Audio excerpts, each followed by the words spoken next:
La parole est à Monsieur Jean-René Cazeneuve. Merci, Monsieur le Président. Chers collègues, ma question s'adresse au ministre de l'Intérieur. Monsieur le ministre, vous venez d'annoncer il y a quelques jours que les concours financiers de l'État aux collectivités locales vont augmenter l'année prochaine. C'est une annonce capitale. Capitale, car ces dernières années, ces dotations ont fortement baissé, de plus de 10 milliards d'euros, conduisant les collectivités locales sans distinction à faire des efforts considérables.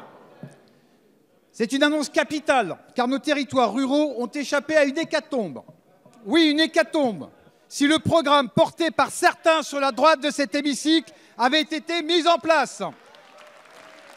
Et circonstance aggravante, quelques-uns de vos élus à la tête d'associations de maires aujourd'hui jouent les saintes nitouches.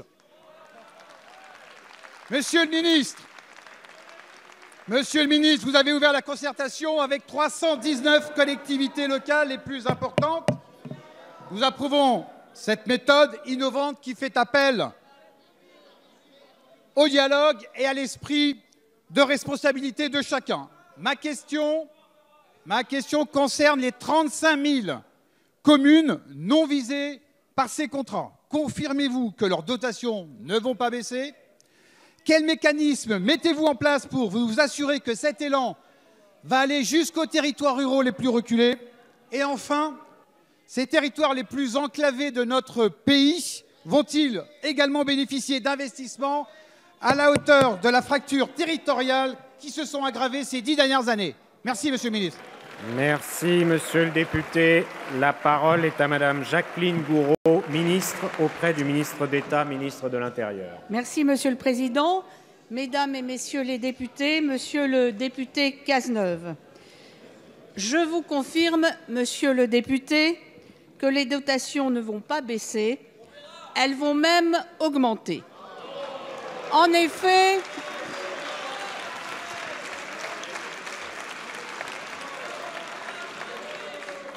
les concours financiers de l'État aux collectivités locales augmenteront de 300 millions en 2018.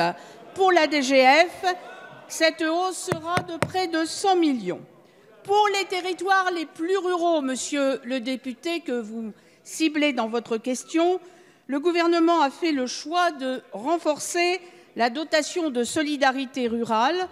En 2018, la DSR augmentera de 80 millions d'euros et atteindra 1,5 milliard à niveau historique. Il s'agit d'un choix clair en faveur de la ruralité et pour réduire les fractures territoriales. Les dotations d'investissement traduisent également l'attention du gouvernement à l'égard des collectivités rurales. Premièrement, les contrats de ruralité se poursuivront. Ils seront abondés de 45 millions au plan national.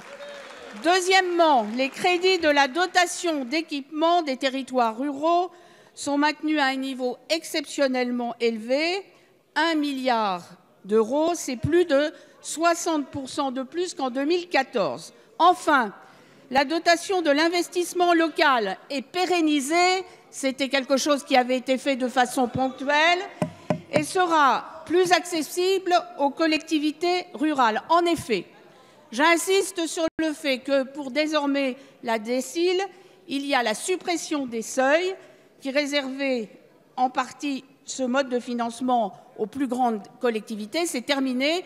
Toutes les communes seront accessibles au TSIL.